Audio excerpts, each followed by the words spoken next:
সবাইকে স্বাগত জানাচ্ছি। আমি ফিরোজ তোহা। শুরুতেই সংবাদ শিরোনাম জানিয়ে দেব এই মুহূর্তে হাতে পাওয়া সর্বশেষ গুরুত্বপূর্ণ আপডেট বাংলা সংবাদ। শুরুতেই জানাবো, শুনতে পাচ্ছি শেখ হাসিনাকে ফেরত দেবে না ভারত, উপদেষ্টা মাহফুজ।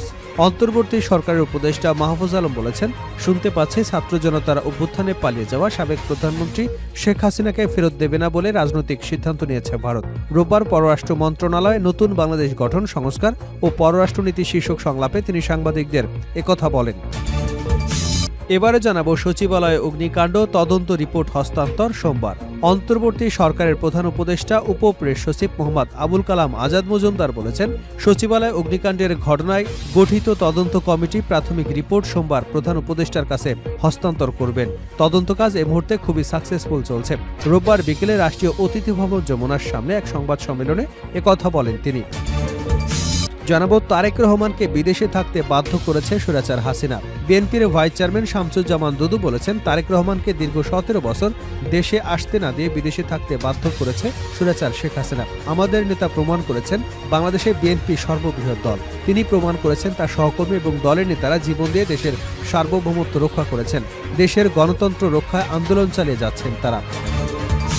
এদিকে জাতীয় এবং স্থানীয় নির্বাচন একই দিনে করবার চিন্তা স্থানীয় সরকার সংস্কার কমিশনের। স্থানীয় সংস্কার কমিশনের চেয়ারম্যান তোফায়েল আহমেদ বলেছেন, বর্তমান নির্বাচনটা আমাদের দেশে বেশ ব্যয়বহুল হয়ে গেছে। গত সরকারের সময় 2021 থেকে 2024 সালে যতগুলো নির্বাচন হয়েছে, ইউপি, পৌরসভা, সিটি কর্পোরেশন, উপজেলা ও জেলা পরিষদ, তাতে ব্যয় হয়েছে 23,000 কোটি টাকা, আর সময় লেগেছে 225 দিন। এটা খুবই ব্যয়বহুল। এবারে থাকছে, মেধাবীরাই দেশকে এগিয়ে নেবে আমির খুসরো। সুস্থ ও সবল এবং মেধাবীরাই এদেশকে এগিয়ে নেবে বলে প্রত্যাশা ব্যক্ত করেছেন বিএনপির স্থায়ী কমিটির সদস্য আমির খসরু মাহমুদ চৌধুরী। তিনি মনে করেন, ইনভেস্টমেন্ট ছাড়া দক্ষ মানব সম্পদ তৈরি হয় না, তাই শিক্ষা এবং স্বাস্থ্য খাতে বিনিয়োগ করা দরকার। এবং সর্বশেষ জানাবো আন্তর্জাতিক সংবাদ। গাজার হাসপাতালগুলোয় ইসরায়েলের হিংস্র থাবা। ফিলিস্তিনের অবরুদ্ধ গাজা উপত্যকার হাসপাতালগুলোতে নতুন করে হামলা চালানো শুরু করেছে দখলদার ইসরায়েল। রোববার মধ্যাঞ্চলের ব্যাপটিস্ট হাসপাতাল এবং আল ওয়াফা হাসপাতালে গোলা ও মিসাইল ছোড়ে তারা। আল জাজিরা জানিয়েছে, আল ওয়াফায় ইসরায়েলি হামলায় অন্তত 7 জন নিহত হয়েছেন। এতক্ষণ শিরোনাম শুনছিলেন, এবার বিস্তারিত। প্রিয় দর্শক, আপনি যদি এই চ্যানেলে নতুন হয়ে থাকেন, ভিডিওটি দেখতে দেখতে চ্যানেলটি সাবস্ক্রাইব করে আমাদের সঙ্গে থাকুন। আর এই ভিডিও সম্পর্কে আপনি আপনার মূল্যবান মতামতটি কমেন্ট বক্সে জানিয়ে দিন। আর হ্যাঁ প্রিয় দর্শক, জানিয়ে দিন ভিডিওটি কোথা থেকে দেখছেন। শুনতে পাচ্ছি শেখ হাসিনাকে ফেরত দেবে না ভারত, উপদেষ্টা মাহফুজ। অন্তর্বর্তী সরকারের উপদেষ্টা মাহফুজ আলম বলেছেন, শুনতে পাচ্ছি ছাত্র জনতার অভ্যুত্থানে পালিয়ে যাওয়া সাবেক প্রধানমন্ত্রী শেখ হাসিনাকে ফেরত দেবে না বলে রাজনৈতিক সিদ্ধান্ত নিয়েছে ভারত। রোববার পররাষ্ট্র মন্ত্রণালয়ে নতুন বাংলাদেশ গঠন, সংস্কার এবং পররাষ্ট্রনীতি শীর্ষক সংলাপে তিনি সাংবাদিকদের একথা বলেন। উপদেষ্টা মাহফুজ বলেন, আমরা শুনতে পাচ্ছি ভারত একটি রাজনৈতিক সিদ্ধান্ত নিয়েছে। সাবেক প্রধানমন্ত্রী শেখ হাসিনাকে তারা ফেরত দেবে না। কিন্তু রাষ্ট্রের জায়গা থেকে আমাদের যেটি দরকার সেটি হচ্ছে বাস্তবধর্মী পদক্ষেপ। কোনো ধরনের হঠকারিতা আমরা করতে পারি না। আমাদের রাষ্ট্রের সার্বভৌমত্ব, আমাদের জাতীয় নিরাপত্তা, আমাদের অখণ্ডতা, এই জিনিসগুলো আমাদের জন্য সবচেয়ে গুরুত্বপূর্ণ। আমরা কিভাবে শক্তি বৃদ্ধি করতে পারি সেদিকে মনোযোগ দিতে চাই। তিনি বলেন, কোন রাষ্ট্র কি করলো সেটির থেকে বেশি গুরুত্বপূর্ণ হচ্ছে আমাদের ক্ষমতা বাড়ানো এবং সেখান থেকে দর কষাকষির ক্ষমতা বাড়ানো। বাংলাদেশ যদি ক্ষমতা বাড়াতে পারে তবে দর কষাকষির ক্ষমতা বাড়বে আন্তর্জাতিক অঙ্গনে, আর এটা আমাদের জনগণকে উপকৃত করবে। পররাষ্ট্রনীতি প্রণয়নের সময় সব দলের রাজনৈতিক ঐক্যমতের প্রয়োজন বলে জানিয়েছেন উপদেষ্টা মাহফুজ। আমাদের একটি বৃহৎ সংলাপ দরকার সব ধরনের রাজনৈতিক দলগুলোর মধ্যে। আমাদের দরকার হচ্ছে সবাইকে নিয়ে বাংলাদেশ একটি জাতীয় ঐক্যমতের এগিয়ে যাওয়া। পররাষ্ট্রনীতির বিষয় ঐক্যমত জাতীয় ঐক্যের জায়গা থেকে হয় এবং সরকার অদলবদলের ভিত্তিতে কোনো রদবদল হয় না, বরং বাস্তবতার ভিত্তিতে পররাষ্ট্র মন্ত্রণালয় যেন বাংলাদেশের বিশ্বমঞ্চ উপস্থাপন করে এবং আমরা যেন বাংলাদেশের একটি মর্যাদাবান একটি জায়গায় পুরো দুনিয়ার কাছে উপস্থাপন করতে পারে। আওয়ামী লীগের আমল নিয়ে তিনি বলেন, গত সরকার হঠকারিতায় এত বেশি করেছে যে একটি নতজানু পররাষ্ট্রনীতি হয়েছিল। পররাষ্ট্র মন্ত্রণালয়ের আগে যে জায়গায় ছিল এটা দলীয়করণ হয়ে গিয়েছিল এবং বিভিন্ন দলের উপস্থাপন ফুটে উঠেছিল। আমরা চাই পররাষ্ট্র মন্ত্রণালয় বাংলাদেশকে উপস্থাপন করবে, কোনো দলের হয়ে নয় বরং বাংলাদেশকেই উপস্থাপন করুক। এটাই হচ্ছে আমাদের জন্য এখন বড় বিষয়। মাহফুজ আরও বলেন, সবার সঙ্গে বন্ধুত্ব, কারো সঙ্গে বৈরিতা নয়। এটি আমাদের মটো আকারে ছিল। এটি খুব বেশি পরিবর্তন হয়নি। আমরা চাই সবার সঙ্গে বাস্তবধর্মী সম্পর্ক, সব দেশের সঙ্গে। এখানে রোমাঞ্চ বা হঠকারিতার জায়গা নেই। আলোচনার বিষয়ে মাহফুজ আলম বলেন, আমাদের পররাষ্ট্রনীতি কেমন হওয়া উচিত, মধ্যপ্রাচ্য থেকে শুরু করে ভারত, চীন, মিয়ানমার বিভিন্ন রাষ্ট্রের সঙ্গে আমাদের যোগাযোগ কেমন হওয়া উচিত, এটি নিয়ে আমরা আলোচনা করছি। এ পর্যায়ে এসে আমরা রাষ্ট্রের কিছু সংস্কারের প্রস্তাবনা এবং পদক্ষেপ নিয়েছি। এগুলো আসলে কিভাবে টেকসই করা যায়, এই সময় সংস্কারগুলোকে কিভাবে দৃশ্যমান করা যায়, সেক্ষেত্রে আমাদের মতামত হিসেবে বলেছি আমাদের একটা বিস্তৃত পরামর্শ দরকার, রাজনৈতিক দলসহ সব সংশ্লিষ্টদের নিয়ে। তিনি বলেন, আমাদের বিভিন্ন পদক্ষেপ নিয়ে আলোচনা করেছি। জনকূটনীতি, সফট পাওয়ার কিভাবে সামঞ্জস্য করা যায়, বাহিরের দেশগুলোতে কিভাবে আমরা বাংলাদেশকে তুলে ধরতে পারি, এসব বিষয়ে আলোচনা হয়েছে। সচিবালয় অগ্নিকাণ্ড তদন্ত রিপোর্ট হস্তান্তর সোমবার। অন্তর্বর্তী সরকারের প্রধান উপদেষ্টা উপপ্রেস সচিব মোহাম্মদ আবুল কালাম আজাদ মজুমদার বলেছেন, সচিবালয় অগ্নিকাণ্ডের ঘটনায় গঠিত তদন্ত কমিটি প্রাথমিক রিপোর্ট সোমবার প্রধান উপদেষ্টার কাছে হস্তান্তর করবেন। তদন্ত কাজ এই মুহূর্তে খুবই সাকসেসফুল চলছে। রোববার বিকেলে রাষ্ট্রীয় অতিথি ভবন যমুনার সামনে এক সংবাদ সম্মেলনে তিনি একথা জানান। তিনি আরও বলেন, তদন্তের স্বার্থে যাবতীয় আলামত কমিটি গ্রহণ করছে।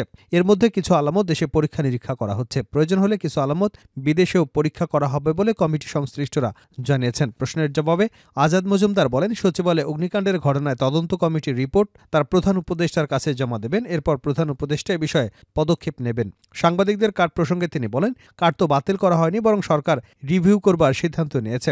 বিভিন্ন সময় তথ্য মন্ত্রণালয় থেকে প্রায় ৭,৮৬৬টি এক্রিডিটেশন কার্ড ইস্যু করা হয়েছে, যার মধ্যে ৪,৯০০ এর কার্ড বিগত সরকার বিভিন্ন কারণে বাতিলও করেছে। বর্তমান ২৯০০ এর মতো কার্ড বিদ্যমান আছে। তবে এরা কারা, এটা সরকার এখনও পুরোপুরি নিশ্চিত নয়। ধারণা করা হচ্ছে প্রকৃত সাংবাদিকদের বাইরে আরও অনেক সাংবাদিক আছে যারা কার্ড ব্যবহার করে সচিবালয়ে লবিং তদবির করেন এবং রাজনৈতিক প্রভাব খাটান। সেজন্য সরকার রিভিউ করবার সিদ্ধান্ত নিয়েছে, যাতে প্রকৃত সাংবাদিকরা কার্ড ব্যবহার করতে পারে এবং সচিবালয় নিরাপত্তার হুমকিতে না পড়ে। সাংবাদিক নামধারী বিষয়ে সিদ্ধান্ত নিতে হবে। এছাড়া তিনি বলেন, নতুনভাবে সাংবাদিকদের অ্যাক্রিডিটেশন কার্ড বাতিল করা হয়নি। যেহেতু সচিবালয় এখন ক্রাইসিস সিন, তাই প্রোটেক্ট করা সর্বোচ্চ গুরুত্ব দিয়ে সরকার তদন্ত চালাচ্ছে। সচিবালয় হচ্ছে সবচেয়ে সুরক্ষিত এলাকা। সবার সহযোগিতার অংশ হিসেবে তাৎক্ষণিক এই সিদ্ধান্ত নেওয়া হয়েছে। বেশি মানুষ সেখানে প্রবেশ করলে অগ্নিকাণ্ডের আলামতগুলো নষ্ট হতে পারে, সেজন্য মানুষের যাতায়াত সীমিত করা হয়েছে। সেই হিসেবে সাংবাদিকদের প্রবেশাধিকার সীমিত করা হয়েছে। তারেক রহমানকে বিদেশে থাকতে বাধ্য করেছে স্বৈরাচার হাসিনা। বিএনপির ভাইস চেয়ারম্যান শামসুজ্জামান দুদু বলেছেন, তারেক রহমানকে দীর্ঘ ১৭ বছর দেশে আসতে না দিয়ে বিদেশে থাকতে বাধ্য করেছে স্বৈরাচার শেখ হাসিনা। আমাদের নেতা প্রমাণ করেছেন বাংলাদেশে বিএনপি সর্ববৃহৎ দল। তিনি প্রমাণ করেছেন তার সহকর্মী এবং তার দলের নেতারা জীবন দিয়ে দেশের সার্বভৌমত্ব রক্ষা করেছেন। দেশের গণতন্ত্র রক্ষায় আন্দোলন চালিয়ে যাচ্ছেন তারা। রোববার রাজধানীর গ্যান্ডারিয়ায় জাতীয়তাবাদী সামাজিক সাংস্কৃতিক সংস্থার ৪৬তম প্রতিষ্ঠা বার্ষিকী উপলক্ষে আলোচনা সভা ও কম্বল বিতরণ অনুষ্ঠানে একথা বলেন তিনি। অনুষ্ঠানে দুদু বলেন, বিএনপি সব শ্রেণীর দল। এই দল কষ্টের সময় যেমন মানুষের পাশে থাকে, তেমনি আনন্দের সময়ও পাশে থাকে। এ দল শেখ হাসিনার বিরুদ্ধে ১৬-১৭ বছর আন্দোলন করেছে। এই আন্দোলন করতে গিয়ে জাসদ, যুবদল, ছাত্রদল, মুক্তিযোদ্ধা দলসহ বিএনপির অঙ্গ সংগঠনের নেতাকর্মীরা নির্যাতন, জেল জুলুমের শিকার হয়েছেন, গুম খুনের শিকার হয়েছেন। অসংখ্য মানুষ পঙ্গু হয়েছে। দীর্ঘ ১৬ বছরের আন্দোলন সংগ্রামে এখন পরিসমাপ্তি হয়েছে। ছাত্র জনতার যে লড়াই, সে লড়াই মানুষ রক্ত দিয়েছে। এখন মানুষ মুক্ত হয়েছে। যারা আহত হয়েছে, নির্যাতনের শিকার হয়েছে এবং যারা শহীদ হয়েছেন, তাদের জন্য দোয়া করি আল্লাহ যেন তাহাদের বেহেশত নসিব করেন। ছাত্রদলের সাবেক এই সভাপতি বলেন, আজ এখানে দাঁড়িয়ে বীর মুক্তিযোদ্ধা ঢাকা মেয়র সাদেক হোসেন খোকার কথা মনে পড়ছে। এছাড়াও অনেকের কথাই মনে পড়ছে, তারা পরকালে পাড়ি জমিয়েছেন। আল্লাহ তাদের বেহেশত নসিব করুন। তারপরও আমাদের এই দলটাকে শক্ত করে অতীতের মতো আঁকড়ে ধরে রাখতে হবে। জাতীয় স্থানীয় নির্বাচন একই দিনে করার চিন্তা স্থানীয় সরকার সংস্কার কমিশনের। স্থানীয় সরকার সংস্কার কমিশনের চেয়ারম্যান তোফায়েল আহমেদ বলেছেন, বর্তমানে নির্বাচনটা আমাদের দেশে বেশ ব্যয়বহুল হয়ে যাচ্ছে। গত সরকারের সময় ২০২১ থেকে ২০২৪ সালে যতগুলো নির্বাচন হয়েছে, ইউপি, পৌরসভা, সিটি কর্পোরেশন, উপজেলা ও জেলা পরিষদ, তাতে ব্যয় হয়েছে ২৩,০০০ কোটি টাকা। আর সময় লেগেছে ২২৫ দিন। লোক নিয়োগ দিতে হয়েছে ১৯ লাখ। এটা খুবই ব্যয়বহুল এবং সময় সাপেক্ষ। একটা নির্বাচন দেশে অনেক স্থিতিশীল পরিস্থিতির সৃষ্টি করে। আমরা যদি আইন পরিবর্তন করে জাতীয় এবং স্থানীয় নির্বাচন একই দিনে করতে পারি, তাতে খরচ লাগবে ৫০০ থেকে ৬০০ কোটি টাকা, আর সময় লাগবে মাত্র ৪০ দিন। আমরা বিষয়টি নিয়ে চিন্তা করছি।